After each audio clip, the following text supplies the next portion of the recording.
Alright, so I'm going to do Voltron first, then Harry Potter in this video. The ships featured are going to be Clance, Veronica X Oxia, maybe a hint of Shaddam and Laura, even though I don't agree with Laura, and then Wolfstar, Drary, and Panzermini. So, please enjoy the video. Team Voltron, Keith, you have to pilot Black. Keith, I don't accept this. Lance, you have to pilot Black. Keith, what am I supposed to do? Say no? No one's talking about this? You say Lotor and his generals. I say Keith and his lesbians. The only correct response. Lance at 3 a.m. Do pigeons have feelings? Hunk, no. Lance, how do you know? Hunk, we know, Pidge. Lance, damn, that's true. Pidge from under a blanket. Fuck you guys. Keith, I have something to say. Team Voltron, yeah, what? Keith, I like someone. Laura, oh, that's sweet. Lance, yeah, tell her. Keith, it's not a her. Hunk hands $10 to Pidge. Corinne, that's fine, Keith. Shiro, yeah, tell him then. Keith, okay. Hey, Lance? Lance, yeah, man, what's going on? Team Voltron. Lance, wait. Lance, New Year, new us. A round of shots to celebrate the new year. Everyone cheers. Lance whispers to Pidge, I even convinced your mom to let you have your first shot. Winks. So, without further ado, 1, 2, 3. Pidge downs shot easily. Everyone. Pidge. Cough, cough. I feel like Pidge would have the worst language of all the paladins, but this, at the same time, be the most overprotected. Lance, I just don't know what the hell we're doing. Shiro, hey, calm down, there's no need for that kind of language. Pidge, yeah, Lance, what the fuck? This is just a very adorable picture of Laura and all the lions that I found, with their paladins' personalities. A reminder that Keith never yelled at Lance or insulted him when they were lost in space, even though Lance snapped at him twice. Reminder that Lance was the first person Keith called out for when he woke up in his cell. Reminder that Keith shouted Lance's name twice when he got hurt, while everyone else he just called out for once. Reminder that Keith always trusts Lance as a sniper to watch his back. Reminder that Keith listens to Lance's ideas, implements them, and has Lance lead the team in his absence. Reminder that Keith chose Lance above himself and his teammates to escape a life or death situation, and as a serious and pragmatic leader would not do that for stupid and petty reasons, no matter what excuse he gives. Reminder that Keith and Lance's friendship development from seasons past is still there and has not disappeared. Reminder that Keith cares about Lance. Lotor makes a move on Lance. Lance, I'm sorry, I've already got a half Galra boyfriend. Keith, side hugs Keith. Keith, very confused. What now? Lance, we're boyfriends now. Lance, meet my fiancé, Keith. Keith, why are we now engaged? Lance, because I'm panicking and you're not working with me. Alora, you always see the worst in people. Keith, yeah, because people are the worst. I mean, he's not wrong. So I just had the most heartbreaking thought. As of today, it has been confirmed that Shiro from Voltron is gay, and was engaged to a man named Adam. However, they broke up because Shiro left for the Kerberos mission. So I just thought, how did Adam react when he heard the alleged crash caused by pilot error? Like, think about it for a second. He had just broken off the engagement with someone he had a beautiful relationship with because he didn't want to see them get hurt. Shiro leaves, and now he's heartbroken and worried that something will happen to him. Some time passes, and then one day the news feeds are flooded with reports of a crash caused by pilot error. When he sees the names of the people who on the ship, his heart and stomach drop, and his face loses color. The ship that crashed was the one Shiro was piloting, and the garrison is saying the crash was caused by pilot error. Considering how the mind of someone who's mourning tends to work, he most likely found some way to blame himself. He probably had thoughts like, I should have tried harder to stop him, or maybe he couldn't focus on flying because he was still heartbroken. And this type of thinking tends to break a person. So yeah, Just let that simmer a bit. I almost started crying having to read that. This is just a very amazing picture that I love. Pidge, if you had a shot for every time you made a bad decision, would you still be sober? Laura, yes. Shiro, maybe a little tipsy. Lance, wasted. Keith, dead. Oh my goodness, Lance, Keith, look at these cute rocks. Hunk, they're rocks. What's so cute about them? Well, apparently these rocks are rumored to be able to read you, like your whole personality and mind. If you rub them just right with a specific body part, they'll be able to tell you different things, like your wrists tell you your sexuality and stuff. Maybe it's from your sweat or something. Why don't you give it a go? Maybe it works. Whoa. Bye, huh? Everyone knows these rocks are a chip. They're just fake. Keith, did you try?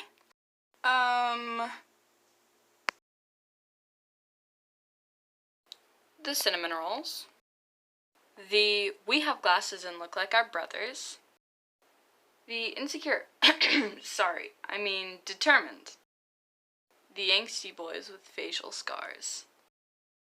Or the hotheads can and will blow you up. The disappointed dads who just needed some rest. Doesn't get paid enough for this. Wanted to stay in the astral plane. You know, for a long time, I never thought I'd live a long life. Even before Voltron. So I'm supposed to be happy, right? Not only I lived that much, but thanks to my Galra heritage, I have hundreds of years to keep exploring the universe. I'm supposed to be grateful. Cran, I want them back. Shiro, those moments when straight people assume you're one of them and you feel like a gay secret agent. Veronica, lesbianage. Lance, bi-spy. Pidge, it's an ace case. Keith, secret agent. Hunk, pan with a plan.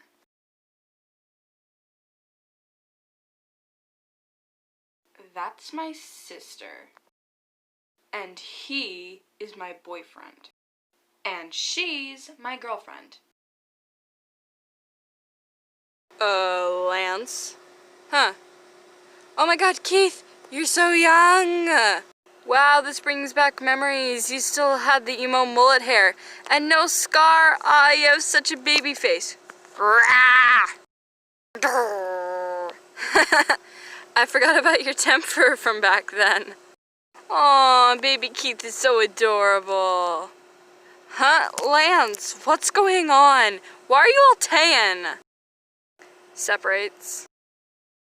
Lance, what the heck? Stop being a creeper. I wasn't being creepy, I was hugging my boyfriend. I am your boyfriend, not him. But he is you. Oh, are you jealous? What? I am not. You liar, you're jealous because I never called you cute back when you had mullet hair. Ugh, Lance, I'm not jealous. Whatever, love you either way, babe. Yeah, love you too, babe. Looking at you hitting it off with him, is he your type? Well, yeah. Yeah, that's exactly what I did when I saw this comparison. So I asked Aksha's VA if the Keith Aksha arc got cut from Season A, and she said it was communicated to her early on that then the Aksha would end up together, but no lines were ever recorded, and it was cut due to fan reactions. Thank God. Lance, come on, Hug. No one thinks Keith is my boyfriend. Keith turning to the Voltron Coalition and the Galra Empire. Raise your hand if you thought Keith was Lance's boyfriend. Everyone, raise his hands. Lance. Keith, put your hand down. Adam and Alora in the afterlife. Alora, Jesus fucking Christ, I can't believe my ex is still not over me. Like, it's been 10 years. I didn't tell him to go live as a lonely farmer. Go get a boyfriend, ho! Adam, your ex. My ex settled for a 6. Adam throwing popcorn at the clouds at Shiro's wedding. You can do better, boo! I didn't die for this!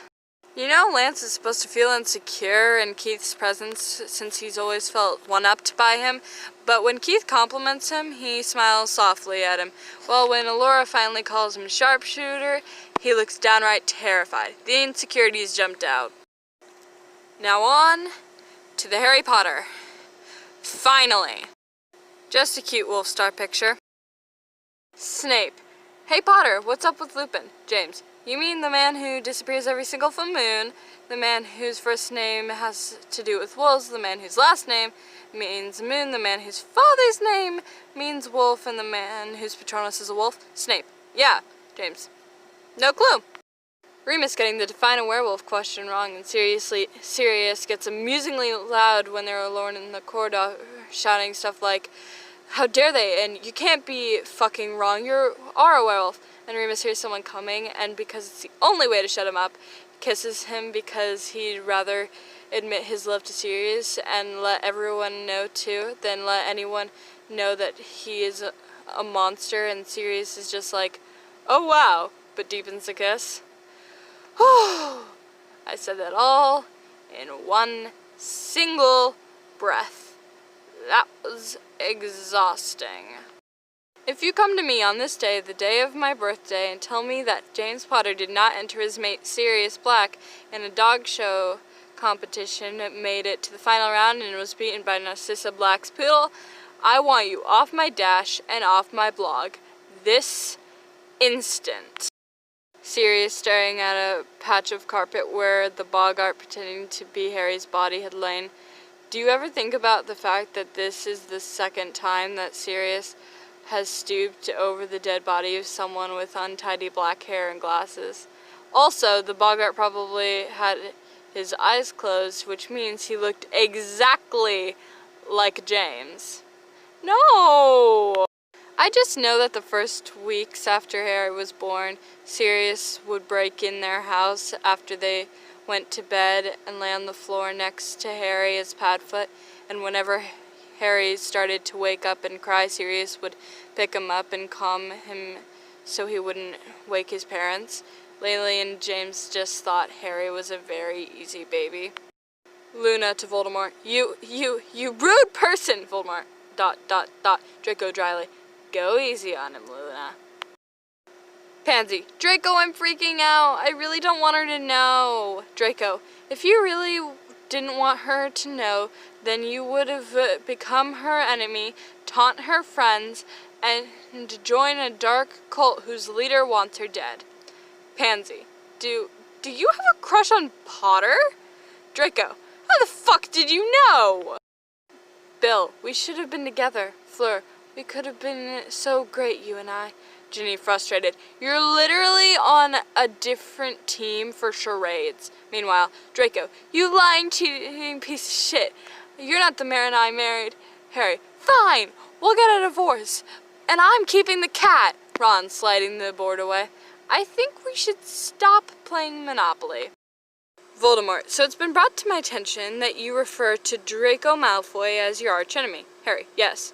Voldemort. Well, what did he do? I killed your parents, tried to kill your friend, actually killed one of your friends, and got your godfather killed. I also have tried to kill you for 6 years now. But it's this boy who deserves the title?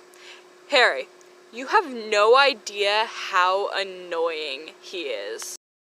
Rita Skeeter. So are any of you straight? Harry. Hermione. Pansy. Ron. Blaise. Draco. Raise his hand. Harry grabs Draco's hand, interlocks their fingers, and brings it down again. Harry in every single book. This is my emotional support, Ron Weasley! Pansy angrily stomping into the Slytherin common room. Draco Lucius Malfoy! Draco reading a book. What do you want, Pansy? Harry running in after her. Draco, what have you done? Draco finally putting his book down. I don't know what you're talking about. I did nothing. Pansy and Harry. You gave Hermione Veritaseum. Draco. How is it that bad? Hermione appearing seemingly out of nowhere. You little ferret! You made me tell Parkinson how I feel! And that was the last time Draco was seen. Give me a Harry Potter who can't sleep, not just because he dreams of Voldemort. Give me a Harry Potter who startles awake at every stray noise in the dorm, every creaking floor and cough, who wakes up with a gasp ready to hear Aunt Petunia screech, ready to be yanked out of bed, put to work, or punished. Give me a Harry Potter who is nervous to take too much food in the dining hall, who keeps automatically picking up his plate when he's done, ready to clear and clean it before he remembers, embarrassed, that it isn't his job anymore. Give me a Harry who makes himself small and silent when he knocks something over. Harry who tries desperately to clean a spill before Mrs. Weasley sees it, who apologizes profusely when she finds him, who cannot help but tear up when she disappears it with a wave of her wand, and chuckles as she reassures him no mess will ever compare to her twins. Give me a Harry working to overcome a decade of abuse and neglect. Give me a Harry with PTSD, not just from major events of trauma, but complex PTSD from years of constant neglect and emotional abuse. So I'm completely convinced that once Remus died and the Marauders were all gone, the Marauders map cleared itself of all its contents, instead choosing to forever display the words mischief managed. And there goes my heart. Aw, that hurt. Why are kiss cams at professional Quidditch matches not a popular HP fanfic trope yet?